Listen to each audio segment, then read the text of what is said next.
TVS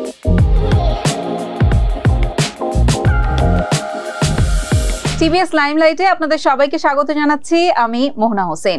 দর্শক, আমরা যারা চলচ্চিত্র প্রেমী আছি তাদের মনে গত 1 থেকে 1.5 বছরে অনেকগুলো বাংলা চলচ্চিত্র কিন্তু জায়গা করে নিয়েছে, কিন্তু তারপরও কোথায় যেন একটা মিসিং মনে হচ্ছিল। অনেক ভাবনা চিন্তার পরে এটা খুঁজে পাওয়া গেল যে আমরা বাংলাদেশে যাদেরকে প্রথম সারির চলচ্চিত্র নায়িকা বলে মনে করে থাকি তারা আসলে এই সবগুলো জায়গাতে মিসিং বলছি এই কারণে, তাদেরকে আমরা সামাজিক যোগাযোগ মাধ্যমে দেখছি, বিভিন্ন কন্ট্রোভার্সিতে দেখতে পাচ্ছি, কিন্তু তাদের যা পেশা সেই পেশাগত জায়গা থেকে তাদেরকে আমরা দেখতে পাচ্ছি না, তাদের কাজ দেখতে পাচ্ছি না। তো সেই বিষয়টা নিয়েই আজকে আমরা আমাদের লাইমলাইটে কথা বলবো। আমাদের সাথে স্টুডিওতে উপস্থিত আছেন আমাদেরই সহকর্মী সোহেল হাসান। সোহেল, স্বাগতম আপনাকে। কেমন আছেন? ভালো। বিষয়টা তো আপনাকে বলেই দিলাম যে নায়িকাদের আনাগোনা একটু কম হচ্ছে। প্রথম সারির নায়িকা বলতে আসলে আমরা যাদেরকে বুঝি অপু বিশ্বাস, বুবলি, পরিমণি, মিম, মাহিয়া মাহি, এই কয়েকটা নাম আমাদের মাথায় সবার আগে চলে আসে চলচ্চিত্র নায়িকা বলতে গেলে। তাদের কোনো কাজ আমরা দেখতে পাচ্ছি না কেন? একটু আপনার, যেহেতু আপনি একজন চলচ্চিত্র দর্শক এবং একই সাথে পর্যবেক্ষক, সেই জায়গা থেকে একটু জানতে চাচ্ছি। মোহনা, যে প্রসঙ্গটা টানলেন এবং যে বিষয়টা আসলো কথা বলার জন্য, প্রথমেই বলি যে গত ঈদে কিন্তু বুবলির একটা সিনেমা রিলিজ হয়েছিল, রিভেঞ্জ নাম। যদিও এটার ফলাফল সবাই জানে আসলে কি হলো বা না হলো। সিনেমাটি খুব বেশি আলোচনায় আসলো না। এগুলা কি কারণে আসলো না আপনি জানেন। বুবলির সিনেমা ধরেই আমরা কথা বলি, বুবলিকে নিয়ে কথা বলি। যে বুবলি, আপনি জানেন যে 20 সাল বা যখন করোনার খুবই কঠিন সময় এবং কঠিন সময়ের পর সিনেমার বাজার শুরু হলো বা বাংলাদেশের সিনেমার শুটিং শুরু হলো, তখন থেকে এই রিসেন্টলি কিছুদিন আগ পর্যন্ত বলা যায় যে কাজের মধ্যে থাকা একজন, মানে অভিনয়ে যারা করে সিনেমায়, তাদের মধ্যে আমি বলবো যে কাজের দিক থেকে 1 নম্বরে বুবলি ছিল। আচ্ছা। বা ধারাবাহিকভাবে কাজ করে গেছে, শুটিং করেছে, সিনেমা রিলিজও হয়েছে। কিন্তু 23 সালের পর থেকে বুবলির মানে অভিনয় দিয়ে যে মানে দর্শক মাতানো যে সিনেমা, সেগুলা বুবলির পারফরমেন্স সেভাবে দেখা যায়নি। বিশেষ করে 23 সালের মাঝামাঝি বা শুরু থেকে যদি দেখেন তো। এবং গত ঈদের পর যেটা আমরা গণমাধ্যম থেকে আমরা যেটা জেনেছি, বুবলি এখনো নিজে থেকে কোনো ধরনের কথা বলেনি, কিন্তু 2টা সিনেমা থেকে তাকে বাদ দেওয়া হয়েছে, এরকম কথা চাউর হয়েছে সোশ্যাল মিডিয়ায় বা গণমাধ্যমের সূত্রে আমরা জানি, দর্শকও জানে। যদিও বুবলি এই সিনেমা 2টা থেকে সে যে বাদ গেল সেই বিষয়ে কিভাবে মানে পরিষ্কার করে কিছু বলেনি। ডিরেক্টর সূত্র থেকে আসলে কথাগুলো ছড়িয়েছে। তো যদি বাদ যায় তাহলে তো জিনিসটা একটা ছন্দপতন, যে বুবলি সিনেমা থেকে বাদ যাবে। বুবলি এই সময় বাংলাদেশে 1 নাম্বার নায়িকা। আমরা কাজের দিক থেকে যদি বিবেচনা করি, তাহলে কি দাঁড়ালো যে বুবলির গ্রহণযোগ্যতা বা বুবলির প্রাসঙ্গিকতা কিছুটা হয়তো কমে গেছে। ডিরেক্টররা যদি বাদ দিয়ে দেয় তাহলে নিশ্চয়ই তাদের কনফিডেন্ট কম যে সিনেমায় ব্যবসা হবে না বা অন্য কিছু। আচ্ছা, বাকিদের বেলায় কি বলবেন? বুবলির আরো কয়েকটা সিনেমা রয়েছে। আচ্ছা, আমি আসি। বুবলির তারপরও 5টা বা 6টা সিনেমা মুক্তির অপেক্ষায় রয়েছে। সেগুলো দিয়ে হয়তো বুবলি ওভারকাম করতে পারে। তো অপবিশ্বাসের কথা বলি, সর্বশেষ ফেব্রুয়ারি মাসে ছায়াবৃক্ষ নামে একটা সিনেমা রিলিজ হয়েছে।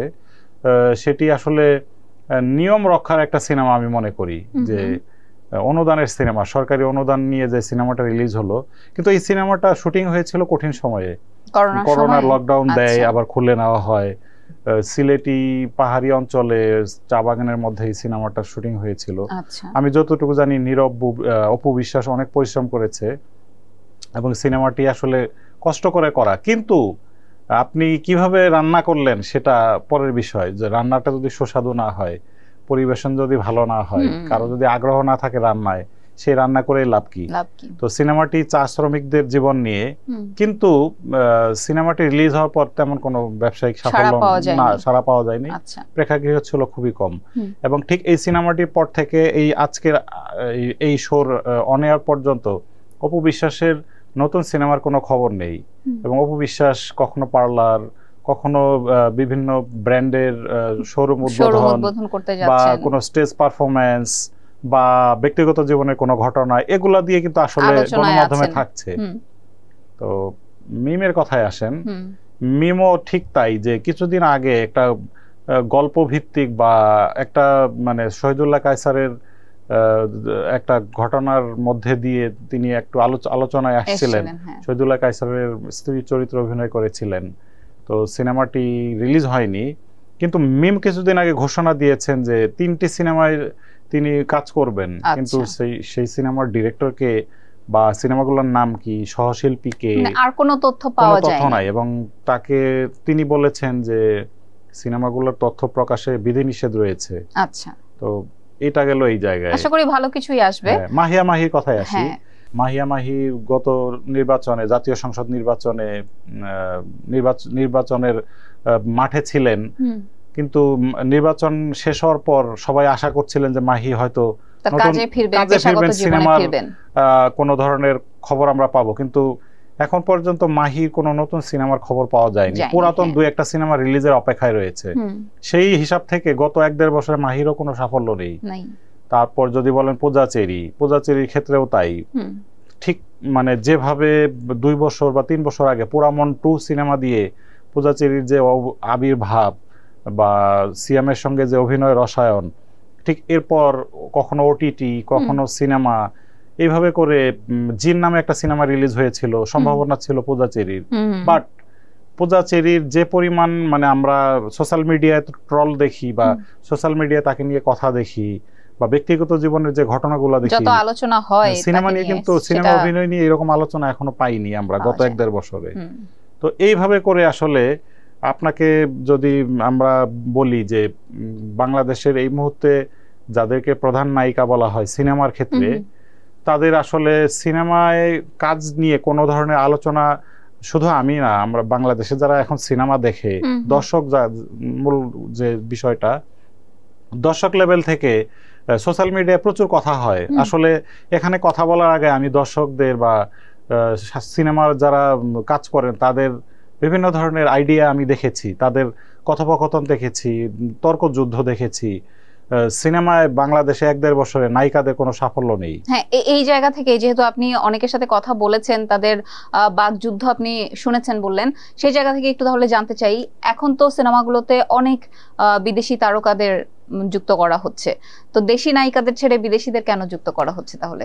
মোহনা, এটা আমার ব্যক্তিগত বিশ্লেষণ বা আমার পর্যবেক্ষণ। আমি এইভাবে দেখি যে এটা হয়তো অনেকেই মানে ব্যাখ্যা দিবে না বা কোথাও লিখবে না বা বলবে না, কিন্তু আমার যেটা অনুমান যে বাংলাদেশি যে সিনেমাগুলো হিট হচ্ছে 23 সাল থেকে, প্রিয়তমা থেকে দেখেন, সুরঙ্গ বা তুফান, রাজকুমারও বাইরে ছিল, তো এই সিনেমাগুলা, প্রহেলিকা, আরো অনেকগুলো সিনেমা কিন্তু দেশের বাইরে প্রদর্শিত হচ্ছে। যেহেতু আন্তর্জাতিক অঙ্গনে সিনেমাগুলা রিলিজ হচ্ছে এবং প্রদর্শিত হচ্ছে, শুধু কি প্রবাসী বাংলাদেশিরাই দেখে, ভিনদেশি দর্শকরাও দেখে। তো ভিনদেশি দর্শকদের মানে আকৃষ্ট করার জন্য হয়তো, যেমন আমাদের পার্শ্ববর্তী দেশ ভারতে সিনেমাগুলো রিলিজ হয়, বিশেষ করে কলকাতায়, তারপর আমেরিকা, অস্ট্রেলিয়া, কানাডা, মধ্যপ্রাচ্যের প্রায় অনেক জায়গায়, তারপরে বিভিন্ন নতুন নতুন দেশে যাচ্ছে। তো প্রডিউসারদের বা ডিরেক্টরদের একটা ধারণা হয়তো থাকে যে বাংলাদেশের নায়িকা যদি নেওয়া হয়, তা বাদ দিয়ে যদি এখানে বিদেশি কোনো নায়িকাকে নেওয়া হয় পরিচিত বা আলোচিত, তো সেক্ষেত্রে হয়তো তাদের সিনেমার বাজারটা আরেকটু বিস্তৃত হবে, এইরকম একটা ধারণা থাকতে পারে। এইজন্য তারা হয়তো এই জয়েন্ট ভেঞ্চারে ছবিগুলো করছে এবং এখানে বিদেশি লোক নিয়েও থাকে, যদিও আমরা জানি যে মানে প্রকাশ্যে না থাকলেও বিভিন্ন ধরনের কথা শোনা যায় যে বিদেশি সিনেমা, যেমন তুফান সিনেমাটায় কিন্তু বাইরের একটা কানেকশন বা বাইরের একটা সহযোগিতা ছিল, একাধিক নাম দেখা গেছে সিনেমার পোস্টারে। তো এই রকম একটা ব্যাখ্যা থেকে হতে পারে, এটা আমি আসলে রিপোর্টিং এর সূত্রে ইনডিরেক্টলি এই জিনিসগুলো জানা। আচ্ছা, আমরা দীর্ঘদিন যাবতই তো উনাদেরকে, যেই নামগুলো আপনি বললেন, আমি শুরুতে বললাম, উনাদেরকেই আমরা আসলে প্রথম সারির নায়িকা হিসেবে বিবেচনা করে থাকি, কিন্তু এই চেহারাগুলোর বাইরে আর কোনো নতুন মুখ কেন দেখা যাচ্ছে না, বা এই জন্যই নতুন মুখ পাচ্ছেন না বলেই কি ডিরেক্টররা উনাদেরকে কিছুটা মানে নিতে চাচ্ছেন না, বা এই ধরনের মনোভাব পোষণ করছেন কি, এরকম কোনো বিষয় আছে? মোহন, আপনার এই কথার কিছুটা সত্যতা হয়তো রয়েছে, কারণ আপনি বা আমরা বা আমাদের সিনে যারা দর্শক, হয়তো নতুন কিছু দর্শক যুক্ত হয়, কিন্তু সিনেমার দর্শক খুব বেশি চেঞ্জ হয় না বাংলাদেশে।